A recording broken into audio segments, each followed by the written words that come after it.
Welcome to the latest episode of the podcast that wouldn't die. As always, I am your host, Kevin, and with me is Aaron. Hey, people. It's the holiday season. It's the holiday season. Oh my God. My Apple Watch keeps telling me to breathe. That's probably not good. That is definitely not a good sign. This week, we'll be doing the horror classic, Let the Right One In, or as it's called in Sweden, Låten rädda komma in. Oh my God, you speak like a native. Let me say it again. Låten rädda komma in. I looked it up, and my wife studied abroad in Sweden for 6 months or something, so a lot of Swedish going on in here. Interesting. There you have it. Did she help you with that pronunciation? She would be horrified if she heard the way I pronounced it, I'm sure. Oh, but shameful. Shameful. I tried to rehearse it. Låt den rätta komma in. Isn't that that song? Oinka, what, Rock of Ages? Isn't that how Rock it starts? of Ages by Def Leppard starts with these very words. Yes. That's correct. Sweet Jesus. Go to our page on Facebook at The Podcast That Wouldn't Die. Go to our page on Twitter at TPodcastTWDie. Email us at thepodcastthatwouldn'tdie@gmail.com. We are on Apple Podcasts, Spotify, Google Podcasts. Like, share, rate, subscribe, and spread the word. And Aaron, you have your own personal Twitter account. The Cult of Aaron on Twitter, or you can email me at Gmail, join the Cult of Aaron, with a dot between every single word. But no umlauts. No umlauts? No umlauts. Very upsetting. Could you give us the 5-minute plot description of Let the Right One In?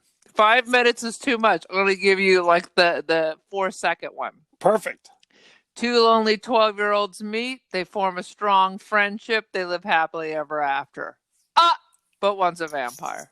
Bum, bum, bum. Shocking. The end. Shocking. Yeah. It's, I found it fascinating. I don't know about you, but it was interesting, that's for sure. And moody and creepy and sweet.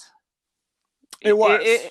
It was all things to all people, except if you're expecting a big horror freak out. It's it's an interesting movie. I enjoyed it quite a bit, and I'd heard a lot of great things about it, but I got to be honest, I didn't find it scary. No, it wasn't scary. I would say maybe creepier, sadder, not scary, though.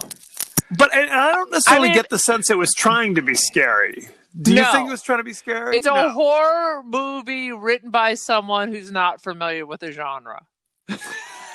How's that? Well, to me, it seemed like, and I kind of mentioned this to you, it's kind of like two lonely kids. Yeah. Who find each other. It's kind of like a Stand By Me type of thing, but one of the kids lots is a vampire. Of bodies. Yeah, one of the kids is a vampire, and it's not just a body. There's a whole bunch of bodies. There's a bunch. So, good times. Let me throw out. It doesn't really follow the normal vampire norms, So don't bring your except for the sunlight, but the rest of it, and the nighttime, and the okay, and the drinking of the blood. I'll take your word for it. She has to feed a lot, though. Well, okay. Here's the thing: you got the crazy little albino kid, Oscar, who has no friends and is bullied all the time. Oh my God. And I have to tell you, and I'm just looking around my shoulder because I know my friend's not listening to this, but I have a friend whose youngest child looks exactly like this kid. And do you want to name names? I'm just not in case? naming names. I looked behind my back, make sure nobody was standing behind me.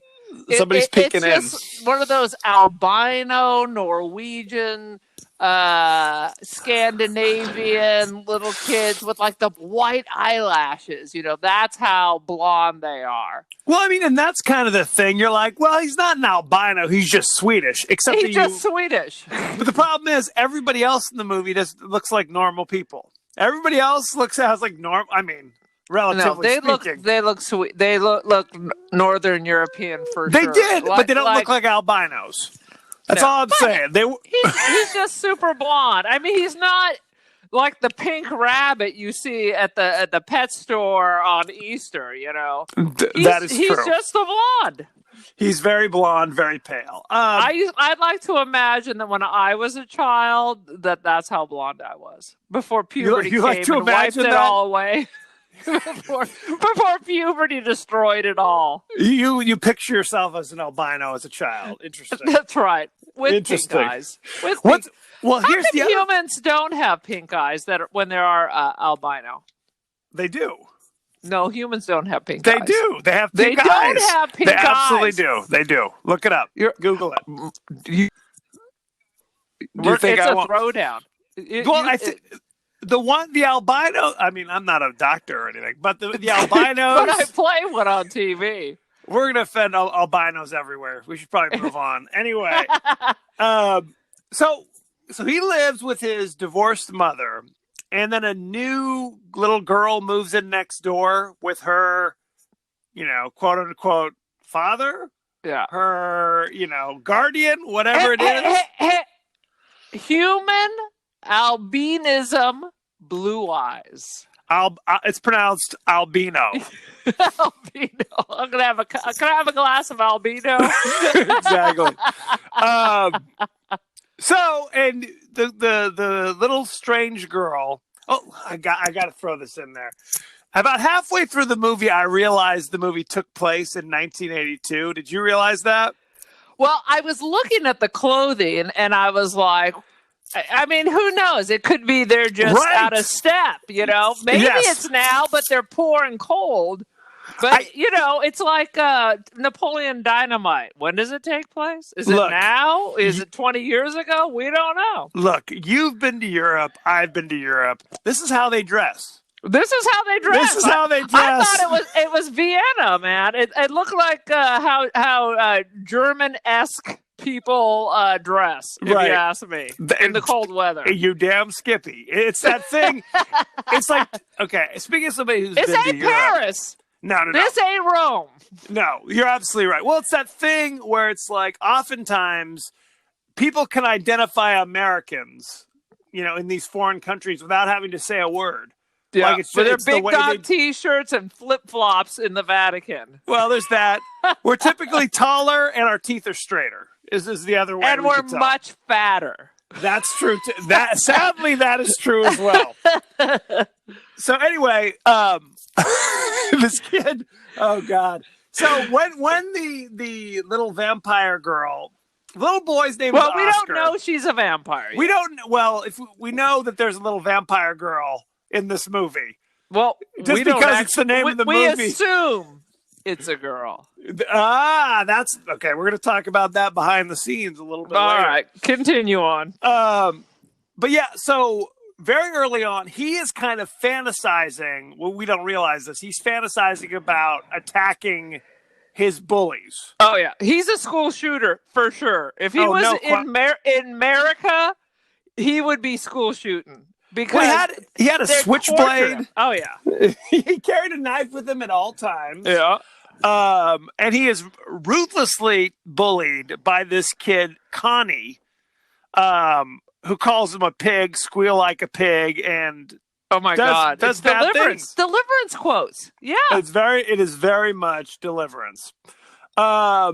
So he meets this little girl who's friendly to him, but at the same time says, but we can't be friends. We can't be friends. And nobody notices that she's wildly inappropriately dressed. Right. It's snow. It's snow. She's barefoot. Barefoot standing in the snow. Not a problem. No sweater, just like a sundress. Well, at one point he says, you smell funny. I was like, that's how you make friends. That's how you make friends. Maybe they're both on the spectrum. I don't know. That was overly blunt. No question.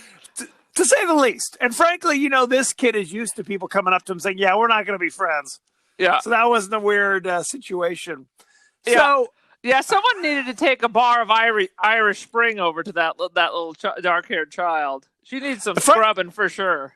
Frankly, the little white-haired child could have used a little something as well. He I mean, could who have used knows? a freaking Kleenex. I was mesmerized by the God. amount of clear snot just running straight out of his face. I'm like, I can't go to Sweden in the winter if everybody's walking around with a runny nose. It's enough at the school as it is. It's a sad situation. So smash cut, Ellie, her guardian, we see him like he has like some kind of case that we don't understand. He's got like a funnel, he's got some kind of weird knife, and what else did he have? I thought it was for gasoline, like he was siphoning gasoline, but then apparently it was not. I literally thought he was a dishwasher repairman at one point. I'm like, oh, this is all important. And then I'm like, wait a minute. Why does he need a sharp knife? I thought it was like, they color kerosene and stuff like that in different areas for taxes. That's what I thought he was rinsing it out. Let me tell you, children, not kerosene. No, not at all. He takes his case, puts on his little fancy hat, and stands out in the snowy woods. And some dude just happens to be walking by, and he's like, hey, you got the time? I don't have a watch. What's that behind your back? And he gasses him, knocks him out, puts some kind of weird, I don't even know what it was. It was blue velvet. It was whatever Dennis Hopper was huffing in blue velvet. It was one of those masks with a tank. I was like, yeah. He gasses the dude, and then seconds later, the dude is hung up upside down in the woods. Like you would a deer. Like you would a deer. Like you're to dress a deer. He's got, some kind of receptacle of some sort. He puts the funnel in there and he slices the guy's throat. We don't see it. He's got his back to the camera. Yeah, this is not a very gory movie. No, they really don't show you that much. There are some moments, but I kept thinking to myself, he's what's the word? Exsanguination? Yes. He's draining the blood. But you can see cars driving by in the background. I'm like, this does not seem like a very secure area to be doing this stuff. No. Basically, murdering and draining the blood of a rando. And then, of course, 2 seconds later, somebody's poodle is running by. Ricky! I was like, what is this movie about? Because I tried not to read about it. I'm like, we got weird kids. We got serial killers. What's going on in Sweden? Yes, this was not a good plan. Metal? Pretty much. Rammstein. Don't get me started. I think they're German, though, honey. They are German, sadly. So these people are walking their GD dog, and there's the guy slicing and draining the blood. He panics, grabs some of the stuff, but of course leaves the blood.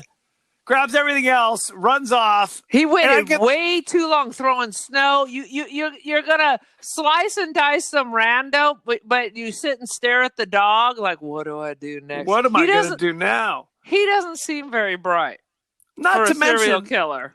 This is a snowy area, so there are footprints. When he runs off from the body, they just have to follow the footprints if they're so inclined. Yeah. I mean, hasn't he done this before?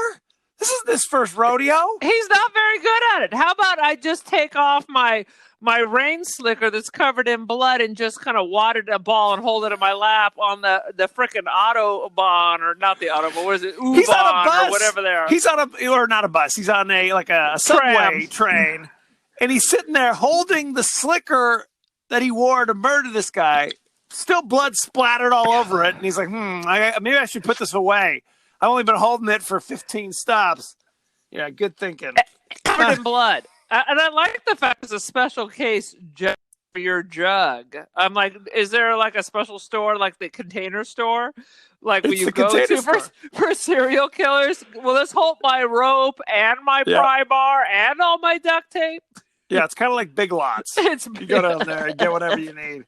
Sweet Jesus. So this kid, Oscar, the albino, has like a scrapbook of like weird like clippings of like murders and... You're a boy. What's the deal with that? Boys love that stuff. Nazi atrocities, serial killers, crushed insects. What's that about, Kevin?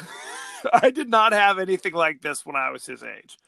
I did not have this as a 12-year-old boy with my clippings of violent acts. Didn't you read At Pupil, Stephen King? I wrote notes in the margin, highlighted important passages. You know what I'm saying? Boys love all that crazy crap. Well, psychos do. I mean, I think you're right when you say this was a kid who was ready to pop. I mean, he was ready to roll. I'm telling you, he's ready to pop. But I think maybe not you, but every young boy of a certain age are just fascinated by all that gore and freakery. Nowadays, they just get it off of the video games and the dark web. But back in the old days, you had to go find the Time Life series of Auschwitz and Treblinka. Oh. Oh, Lord. Anywho. Didn't I tell you I once bought a giant box of books at a garage sale, I think from a white supremacist? And those are always the first books that all the kids want to look at. Nazi atrocities. Well, let's be honest. In Bakersfield, you go to any garage sale, it's a 50-50 proposition of what 50-50. What kind of white supremacist you're buying from. Anyway, moving on. Sweet Lord. So then we actually meet the bullies. And this is a trope that happens a lot in movies where you have like the head bully and then you have like the henchman bullies. You know what I mean? And I remember watching, did you ever see Some Kind of Wonderful? Never. Never seen that? Nope. There's a scene where literally, it's Eric Stoltz is being bullied by these guys. Including, I'm familiar with Eric Stoltz. Craig Sheffer was the head of the bullies. And literally he says his bullies are holding this guy, holding Eric Stoltz like they're going to beat him up. And he tells his buddies, hey, take him out and beat the crap out of him. It's like, is that how it works? Like we're like, it's the mob where literally your friends are like taking orders from you. Hey, go beat up that guy for me. You got it, boss. I'll take care of it. That's right. Since I used to watch the East Side Kids did I see gangs. In my life, it was always individual bullies and that's what I'm saying. People just squirreling around them. But these bullies were weird because they were like afraid not to do it. That's what the sense was, is that you had the head bully. Some of them were like started crying when some of this stuff was going on. Right. Until you get the bully's older brother who's clearly psycho. Yeah, that's when it goes to a whole new level. Yeah. So you're right. It's like the head bully has like two henchmen that are basically, you get the sense they do it because they're afraid. They're afraid not to. They know they're crossing the lines. There's that one boy that's always seems to start crying whenever it's going on. Yeah, so there's that going on. Ellie, the kindly little vampire girl, tells him that he should stick up for himself. You know, just hit the big one once, hit him really hard, and you won't have any more problems after that. Right. Basically. But there's a problem because the weird guardian of the vampire didn't bring any blood in. Now, Ellie's got to go get her own blood. Yeah, basically. You didn't realize. You just thought this dude's like a serial killer. You don't know she's a vampire yet until he comes home empty-handed and she freaks out. Did you really not know this was a vampire movie? I knew it was a vampire movie because I saw this on Eli Roth's little documentary show. But if I had walked into this movie blind, I would not have known what was going on. If I had not told you anything about this movie, Kevin, only that she's not wearing a coat in winter, would you have known she's a vampire? Well, I mean, literally, you would have had to. Or would you have thought this was a serial killer movie up to this point?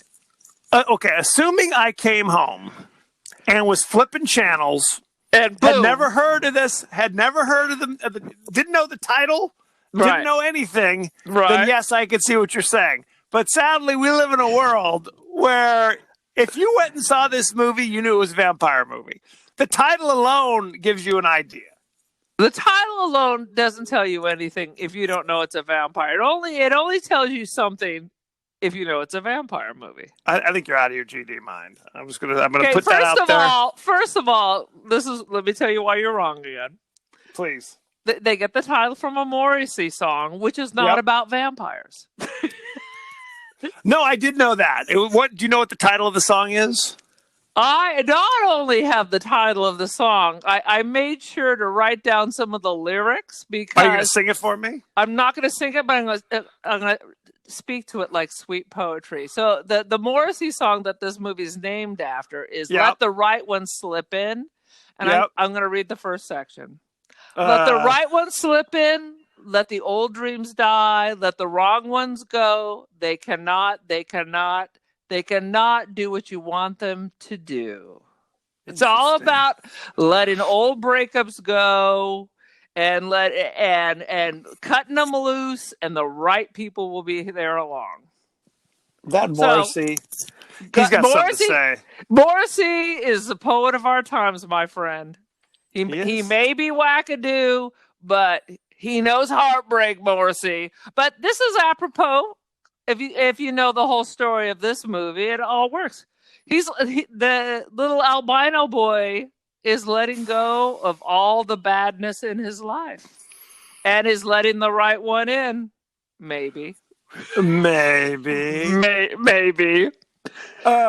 Continue on. So anyway, he, based upon the encouragement from little Vampirina, he decides to start hitting the gym, start lifting weights. He's getting all buff, it's a weird scene because it's literally like he goes to the Y or something, right? Right. And he's lifting weights while some dude who works at the Y just stares at him. Yeah. Like he's his personal trainer. Is he? No, but that's the coach that we see when they're ice skating, that we see at the pool. Right. Is it a teacher or is I guess so. I think it's I call it the Y, but it's clearly like a teaching, like this is a school thing that he's doing. Right. So, oh God, we haven't even talked about, there's a whole subplot about these drunken townies that live in the same like neighborhood who hang out literally nonstop drinking. It's dark and cold, man. It's dark and cold. You do what you got to do. One of their buddies is walking home alone at night and sees the little girl underneath a bridge, shivering, quote unquote, in the cold. Crying for help. Help me. So he goes and picks her up, and she promptly drinks his blood, and then she snaps his head backwards. Spider monkeys him, man. It was crazy. She does. She spider monkeys, drains him, and then rips his head like backwards. Which we see later is probably for the best. Probably for the best. One of the drunken townies who has a lot of cats was staring out the window when this happened. And did he call for help? Did he call the police? Did he do anything? No, he did not. He went to the bar to tell other townies. Yeah. Never were the police called. They decided to investigate themselves. Kinda. It's like Halloween 3, where you're just like, hey, I know I have no investigative skills. I'm just going to handle this myself. I did see my best friend get spider monkeyed by like a child creature, and now the body's gone. But what do you guys think we should do? Have another drink? Not much. Have another drink? Another cigarette? The creepy guardian takes the body, drags it through the woods, again through the snow, and then throws it into like a hole in the frozen ice. Yeah. And pushes it with a stick, and then just leaves the stick behind, and does kind of a half-ass. I kept thinking, this guy sucks at murder. He sucks at murder. How did he get so old? With clearly, she's got to keep feeding. You think he'd be stealth, man? Right. But no, man. You think not so much. Later in the movie, he's scoping out like boys' basketball practice. He sneaks into the gym, grabs one of the boys, and is about to drain his blood. He's about to get him. But of course, the guy's buddies were waiting for him. So they're like, hey, what's taking so long? Pounding on the door. And he goes around the corner, and to avoid capture, to avoid recognition, like I guess people are avoid recognition, because they would recognize him as being with that girl. So he's trying to save the girl. So he takes a jar of hydrochloric acid and pours it on his head. He is out of his mind. You know, a gunshot wound to the head might do the same thing. Ugh. Why did he have the acid to begin with? It was Remember like he had it in a pickle jar at the house. But why? Because of the close call last time. So what was his plan? So was it literally like, if I get caught, I'm going to pour acid on myself? Was that always the plan? It's the old cyanide capsule in your fake back tooth. If I get captured, then I'm going to do this. That way it can't be traced back to you. That's interesting. Okay. Sounds good. Again, he sucks at murder. He is promptly arrested by the police, but again, they can't identify him because his face is all melted. It's all bony and sloppy. It is great. You think they would have put a bandage or something on it? He shouldn't be up walking around. He should be there on a morphine, like some of that Michael Jackson medication, because if you're awake, you're screaming. Totally. He looks like Two-Face. Yeah. He poured acid. I mean, I thought he was killing himself, but clearly he was fine. Although his face, God! How much acid would you need to burn through your skull into your brain? It was a bad situation. Barely melted his jacket. Right, barely melted, but it did a number on his face. So she goes and visits him on the 7th floor. Now we're realizing, okay, so we knew she was strong because she's overpowering regular people, like adults. Big adults. She's adults. She's a small 12-year-old. But now we know, because it's like, she goes, what floor is that dude they brought in? My daddy. On the 7th floor. Let me ring you in. No, that's cool. And then she just floats right up or flies up. She does something. That was a cool effect. Her little crawling up the wall. Yeah, she gets up there, knocks on the window. Crazy melt face opens the door, and she promptly sucks his blood with his blessing, seemingly. Right. He offers himself up. That was their goodbye. That was their goodbye, because then he falls out the window and crashes to the ground, 7 floors below. So crunch. He could have been out. Sweden doesn't have death penalty or life sentences. But he was kind of long in the tooth. He was a little long. So now she's on her own. She doesn't have a helper to take care of. Now, that night, she goes to Albino Joe's apartment on the 2nd floor, climbs into bed with him, naked. Naked as a jaybird, cold as ice. Naked as a jaybird, cold as ice. And this point, he's like, hey, you want to go steady? We should go steady. And she's kind of like, well, I'm not exactly a girl. I'm not a girl. Would you still like me if I wasn't a girl? And he's like, yeah, whatever. He's just like, I don't care. He's like, I'm half asleep. Whatever you say. She's like, well, what's going to change? Nothing. Okay. We can go steady. Yeah, but I'm not a girl. And you're like, I'm not a girl. So now some would argue she's saying, I'm not a girl, I'm a vampire. But she might be saying something else. She's saying something. She's saying something, and we'll talk about that a little bit later. But this is about the time where I start to wonder, when does this take place? And I realized it wasn't, because again, the fashion, the hairstyles. Look, it's Swedish. It could be anything. It could be anything. And the music is all cuckoo Swedish stuff. There's no careless whisper in the background.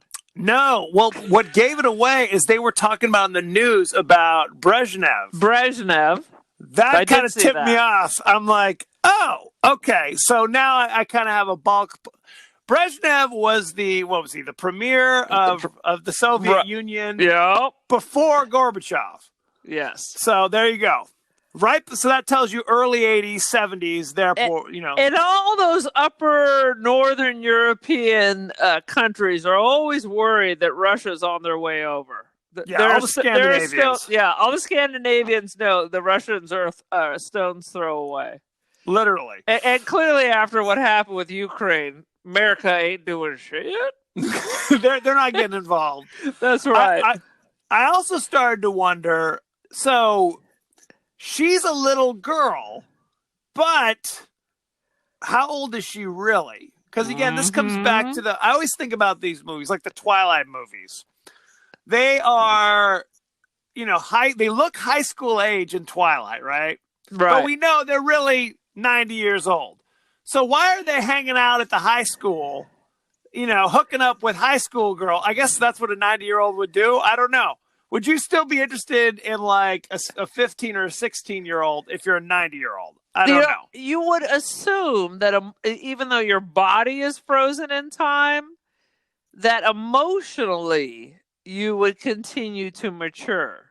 Absolutely. But remember, in the interview, what does she go? She goes and gets like a mommy. Yeah. It's hard to say. I don't know.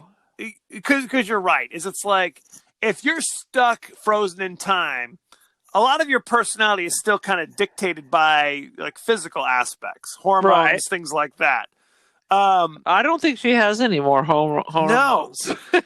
So she's 12 in body, but she's like 300 years old. Yeah, she says she's 12, but she's been 12 for a very long time. I think that's their way of kind of saying, yes, she's 300 years old, but emotionally, she's still a 12-year-old. She's trapped in a 12-year-old body. I mean, if you're going to be trapped in a 12-year-old body, you might as well be emotionally still 12 years old. Can you imagine? Can you imagine? What if you were like turned a vampire like when you're 5?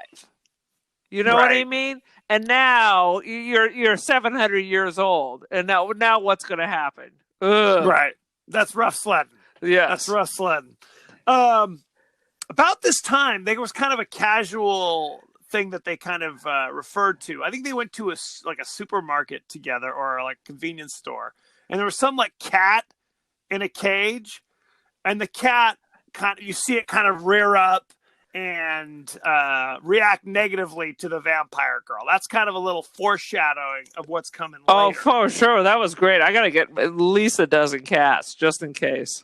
At least a dozen. A baker's dozen.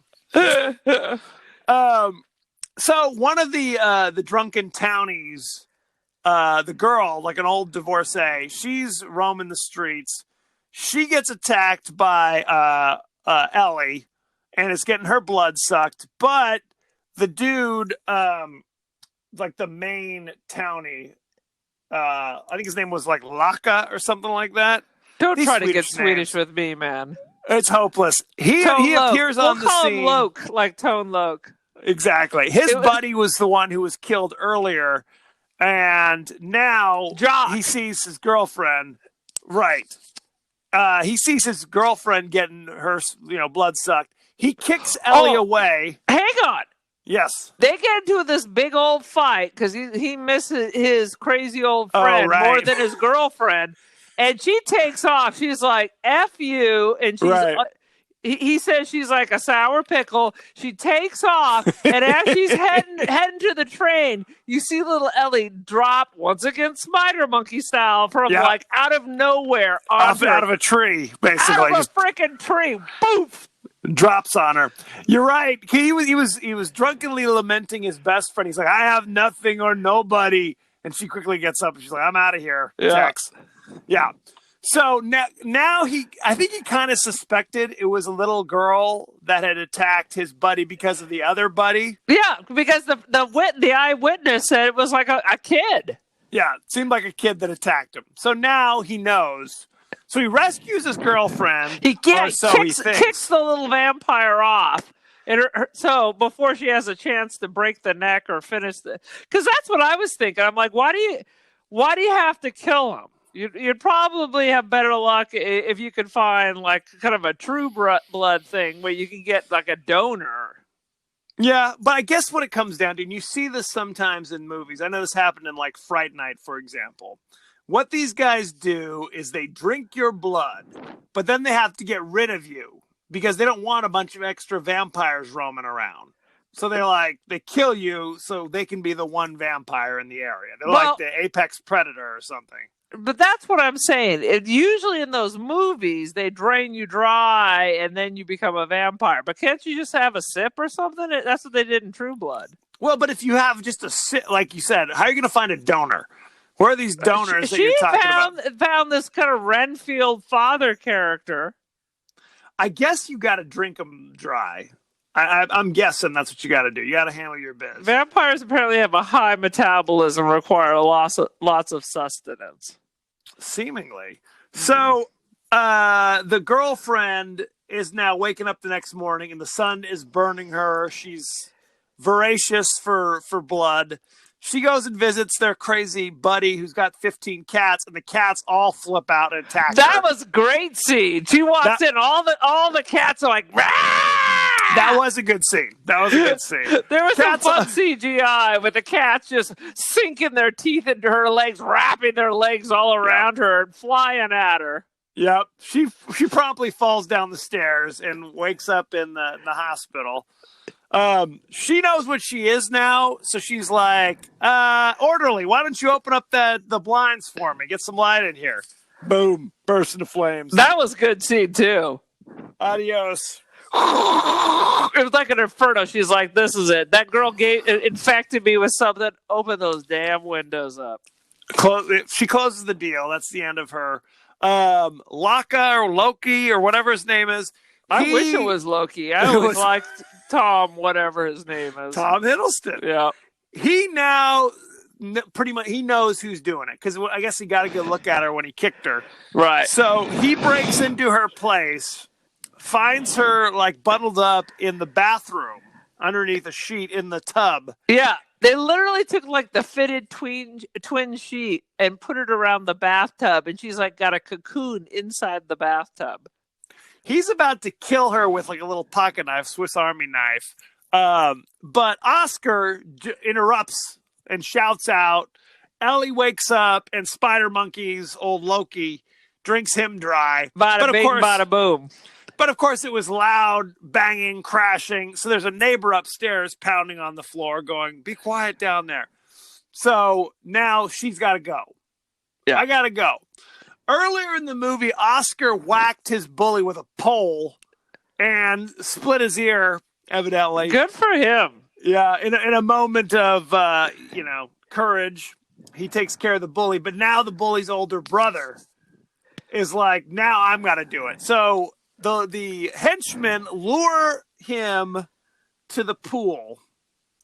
And he's the older brother, Jimmy, which is a very Swedish name. He says, I am going to hold you under the water for 3 minutes. And if you try to come up before the 3 minutes are up, I'm going to poke your eye out with this knife. Oh, yeah. Crazy. So it's, again, you see the other boys are all like, oh, I'm not so sure about this, but of course don't say anything. Even the younger brother bully is not sure about this move. Right. But and then there's that one kid who's kind of like Oscar, the little curly-haired, brown-haired boy who seems to be Oscar's friend. I don't understand his little character.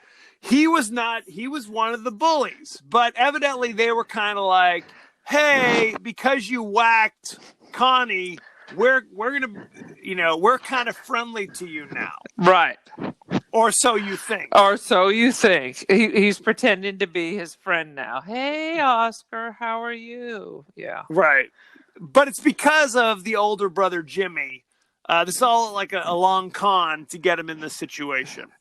So while homie's being drowned under the water, suddenly you see like violent images above the water. Oh. Boom, boom. That's one of the best scenes in the movie. Yeah. He's being held underwater. And meanwhile, you see feet moving around, a head drops in the back. That was good stuff there. And then the hand that was holding him drops off. The hand that's been holding him underwater for 3 minutes comes floating down. Oh. And that's ball game. So now he's got to flee because, all those kids were murdered. Yeah. He was the last one around him. No hanging around now. So, smash cut, he's on a train with a box, which evidently he's got Ellie in the box. They're tapping Morse code to each other in the box. How did he even get in there? He must have tipped a porter or something. We can only hope. Earlier, it was established, a couple things were established. Number one, that they had both learned Morse code so they could communicate through the walls. Yeah, tapping on the walls, yeah. but they also establish that she's like independently wealthy. Like she's got money up the yin yang from people, evidently from people she's murdered over the years. So they don't need money. So now I guess they're on the run, the two of them, and he's going to be her Renfield, I guess. But because they're friends, it's not a real Renfield type situation, right? They're together because they have the super bond. Yes. And they look out for each other. They're super protective of each other. But, or... Well, at one point, she kisses him with like a bloody mouth because she drank somebody's blood 5 minutes earlier. And he was down with it. He's like, I'm okay with it. Loki. After she killed Loki, they were making out. Yes, exactly. So, what do we know and what do we think we know? Okay? There's that scene where, like, she's changing in the next room and they show her crotch is kind of scarred up. Like so there's something going on there. It looks like the Barbie crotch where it's just a pad with just a jagged scar across. Right. So apparently in the book, yep, Ellie stands for Elias, that she is a castrated little boy, castrated by some crazy vampire and from whatever village she originated from. Right. When she became a vampire, she was also castrated. He was also castrated. So she's lived as a little girl for 300 years, even though at the time she was a little boy. So yeah, it's interesting. Yeah. Now, like you said, this was a book called Lot Rata Coma In. And they evidently expanded on a lot of the backstory. Like, for example, her guardian, whose name is Hakan or something like that. Right. These Swedish names.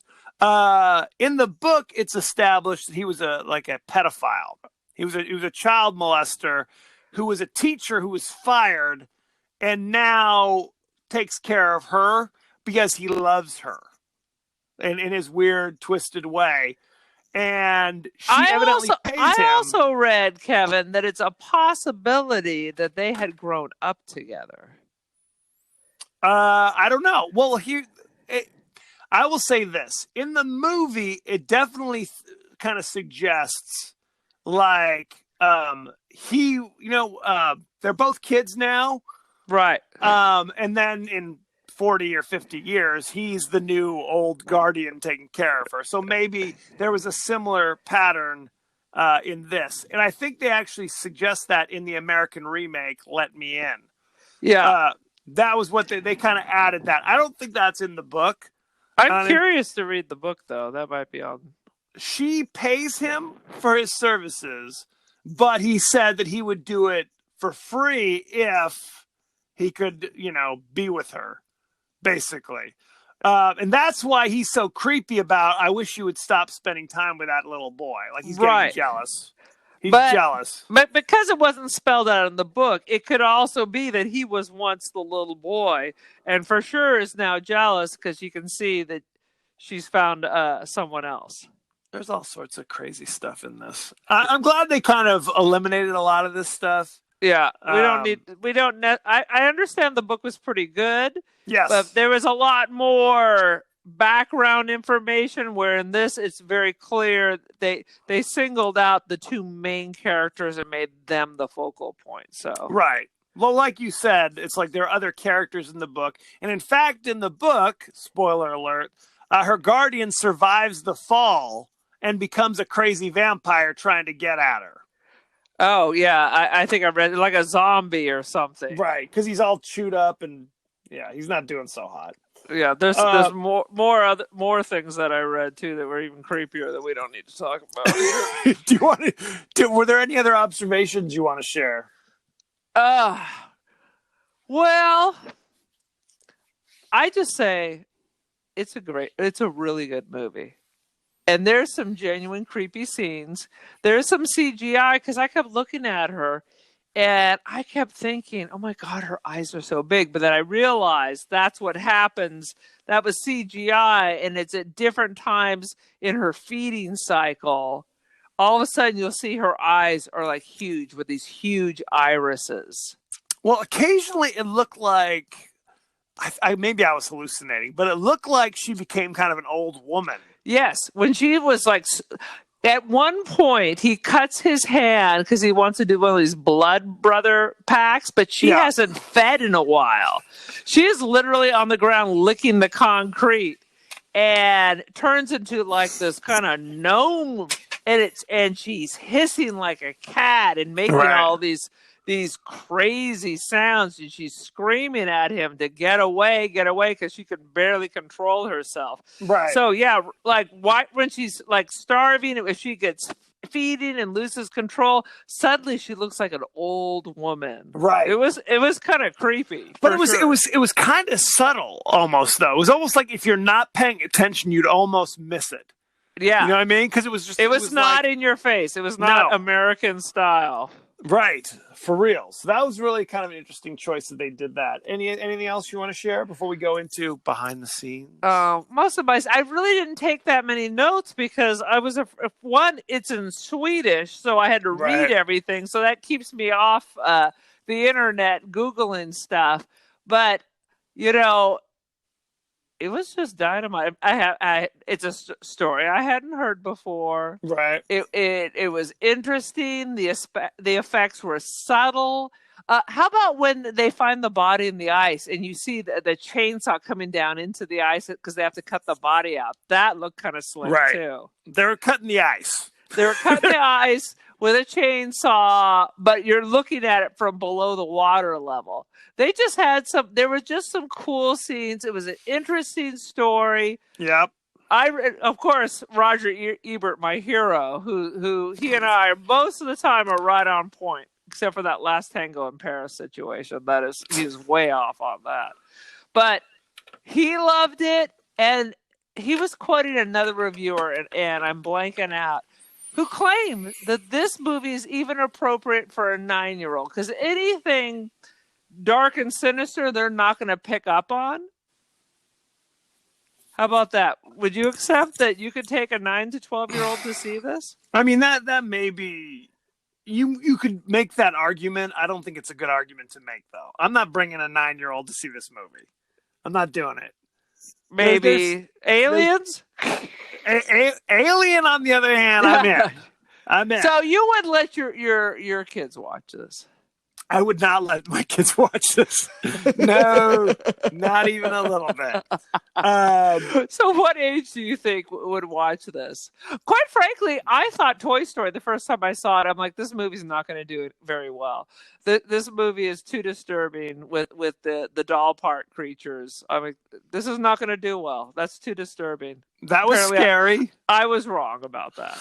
No, apparently Toy Story was wildly popular. No, the most depressing Pixar movie is Up.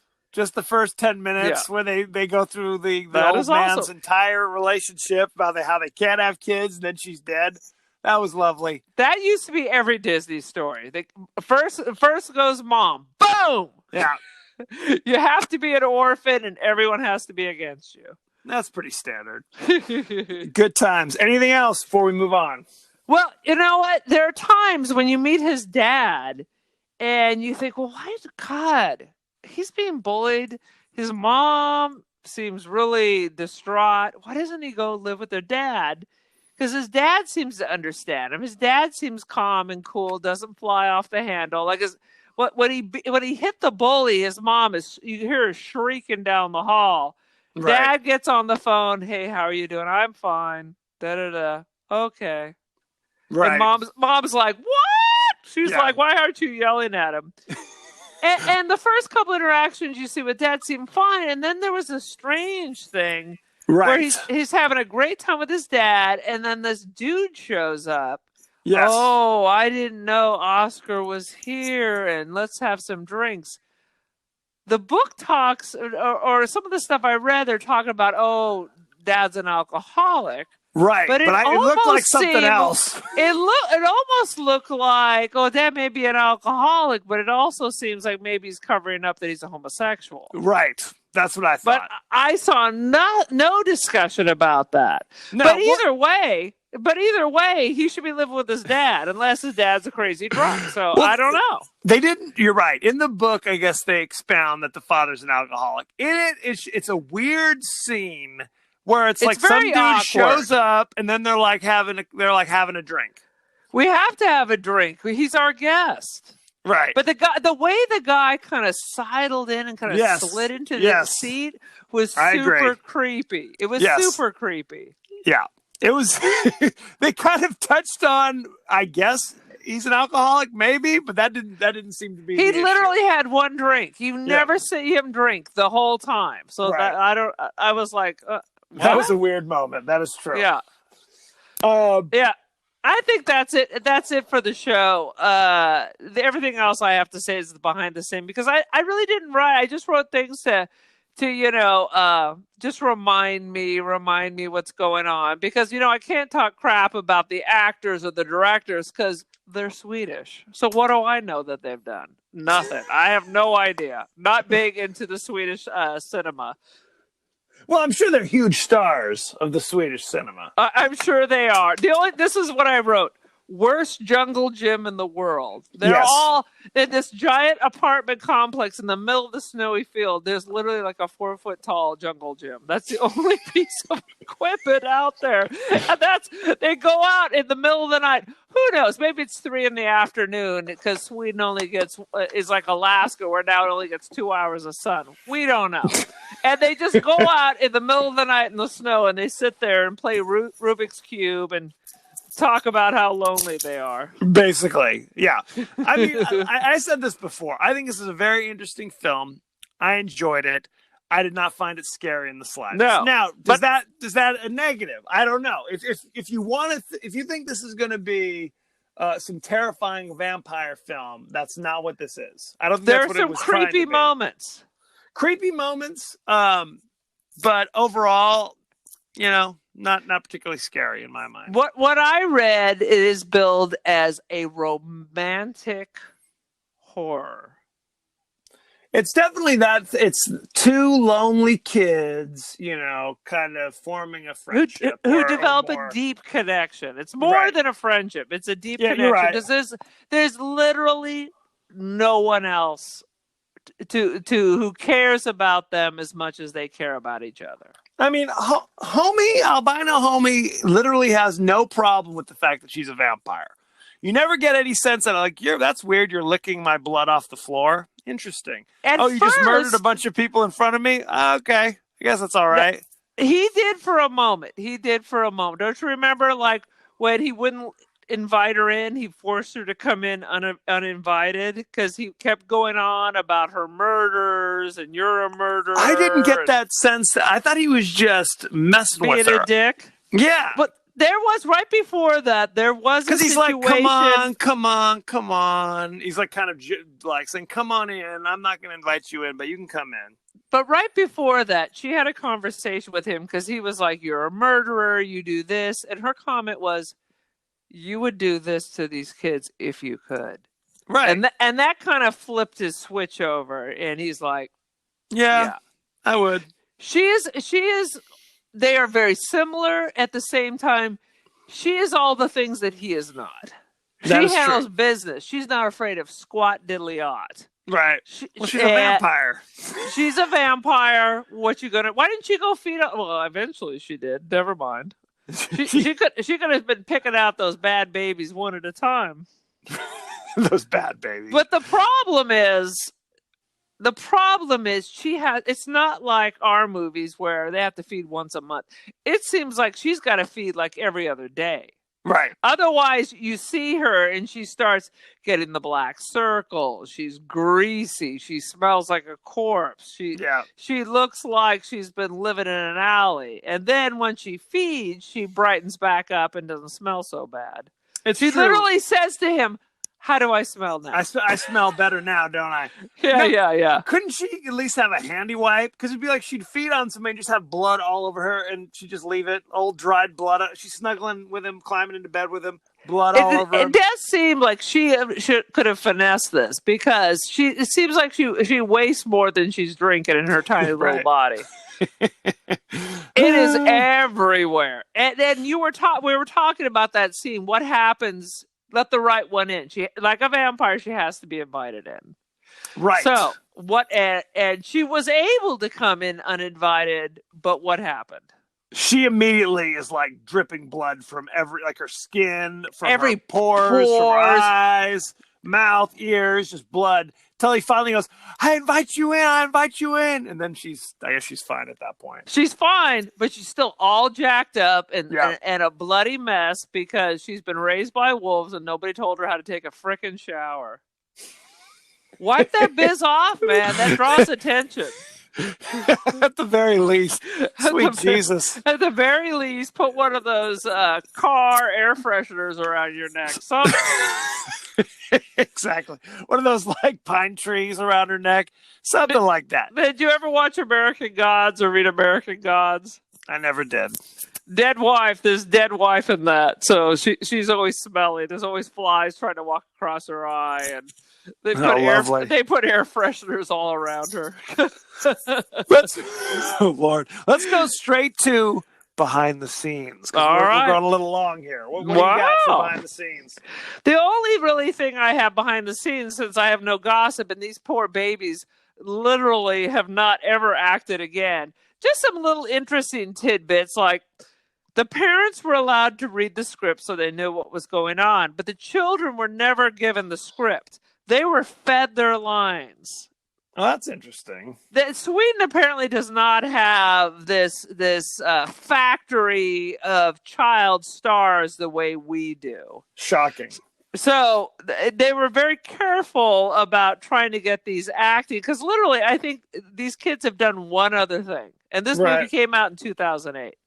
So they were fed each line. If they wanted them to cry, instead of explaining the script, they would specifically give them a scenario where they wanted a certain emotion. Okay. So the kids don't really know what the whole story is, because were never told what the whole script was. It's just every day they'd show up. I want you to say this. I want you to look this way. I want you to feel this way. This is the expression I want. Imagine if this happened. Okay. Kind of interesting, huh? Yeah, they're like puppets. Basically.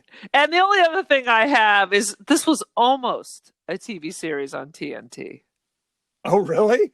It would have been interesting. How would they do that? Well, I'm assuming there'd be no pedophile. We can only hope. And I don't know, slightly less. Maybe it's the adventures of Oscar and Ellie as they cruise the byways and highways of Europe. Maybe they get on one of the cruise ships and come to America. I don't know if I assume it's the American version. That's what we're talking about. So where does the American version of this take place? Do you know? In America. In America. Yeah, well, they changed the names. It's like Abby instead of Ellie and things like that. I mean, Ellie's okay, but Oscar, the only time you see that kind of Germanic Oscar is like Oscar Schindler. And he ain't no Schindler's List. Yeah. No. The American version was just called Let Me In because they thought Let the Right One In was too long of a title. Oh, yeah, that's much too long. Come on, people. That's what's wrong with America. And the writer of the book also did the screenplay. Yes. And once again, they said, like I said, why are you remaking a movie that was already good? You need to remake shitty movies. Why are we doing Little Women again? For the 100th time, every 5 years, we have to do Little Women. I hope there's 10 more versions of A Christmas Carol this summer. Oh, my God. Are there any more movies that need to be redone again? Please, in the name of God. Let me give you a list of movies that stink that could have been good. Right. Remake those. A good concept that was executed poorly. That's what you want to redo. Exactly. Oh. Now, did you know Lay it on me. that to replicate the idea of biting into skin, they bit into sausages to get that juicy sound? Ew. Yes, and then they were drinking yogurt to make the sound of drinking blood. So Nice. I did not know that. And I was deep diving the internet looking for tasty tidbits here. and they also said that every scene in the movie has the color red in it. Ooh. At- Like that crazy movie, The Village? It's exactly Bury the red, bury the red. that's where they got the idea for it. Shut No, they did not. And the word vampire is only said once in the course of this movie. Only once. An hour and 19 minutes into the movie, they say it once. Who says it? I don't know, somebody. Somebody. Some character. Some character in the movie. Some says it leading once. character in said movie. It's definitely somebody with a line who says it. That much Somebody I was can getting paid guarantee. full scale.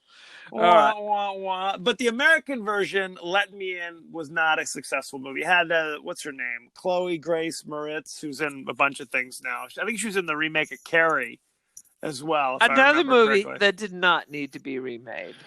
So Was Selena Gomez on that one? Selena Gomez was in it. Yes. Justin Ariana Timberlake. Grande. The usual. 3 of the Jonas Brothers. No, I will say this, and I think you'll agree with me. Whatever movies we do on this show, it will always be the original version. We're not going to do the American remake, unless the American remake is dynamite. Don't you agree, or do you disagree? I say never. I would like to say I say never. because The Ring, the American Ring, was a smash. But It was good. Everybody's already. I love the American Ring, but then once again, it just spirals off, and then you realize there's nothing you can do. So screw it. But I would like to see the Japanese one. So I'd I like would to too. see the original. So we're gonna put that on the list, ladies and gentlemen. Ringu is what it's called in the original Japanese. Or as I like to say, Ringu. Any last thoughts? You know, I was Samira for Halloween one year in class. I had to teach class with a wig going down the front of my face. And your hair looks like that anyway. What do you mean? Shut your mouth, boy. And my plan is I have class on Halloween. And I dress up and I just teach class like regular. And then I kind of give them the next day off because they're sugared up and grumpy. So I I always make a point of actually teaching in full costume. So I had to teach with a wig, an upside down backwards wig covering my entire face. My aide had to run interference. That was also the year that one of my students came as the Pope. So we had to pose for pictures together. So there you have it. Thank you say, for joining us. Don't wrap me up yet. I'm wrapping you up. I got more gibber. I would say people recommend, and I got this movie from Eli Roth. He told me to watch this when I watched his crazy. My good friend Eli Roth told me to watch this while I was watching his crazy documentary, which apparently I got one episode on HBO, and then I had to pay apparently 3 months on Shudder because I kept forgetting to cancel it. But do you remember what? Do you remember what the documentary was called? It was something like just Eli Roth's History of Horror or something like that. Something like that. There's like 6 episodes, but it was interesting. It was dynamite. See, now you got me saying goddamn dynamite. And while I'm on that, I listened to a recent episode where certain people are bleeping words out of my mouth. Get ready for more of that. But it was interesting. Eli Roth interviewed different horror makers and talk about what got them started. That's where you saw that interview about Eli Roth being frightened about The Exorcist and his parents sitting him down and going, "But we're Jewish. You don't have to worry." That's hilarious. That's hilarious. So go to our page. That's all I got. Facebook at the podcast that wouldn't die. Go to our page on Twitter at tpodcasttwdie. Email us at the podcast that wouldn't die at gmail. Like, share, subscribe, share, rate us on Spotify, Apple Podcasts, Google Podcasts, etc., etc. Aaron, you're on Twitter. The Cult of Aaron. And you have your own personal email account so people can send you fan mail? Well, you can write to the podcast that wouldn't die at Gmail, or if you want to send me money, you can PayPal me at join the Cult of Aaron with between blessed word on Gmail. We're not soliciting people send money, by the way. So thank you very much. What? So thank you very much. That was never agreed upon. Be well.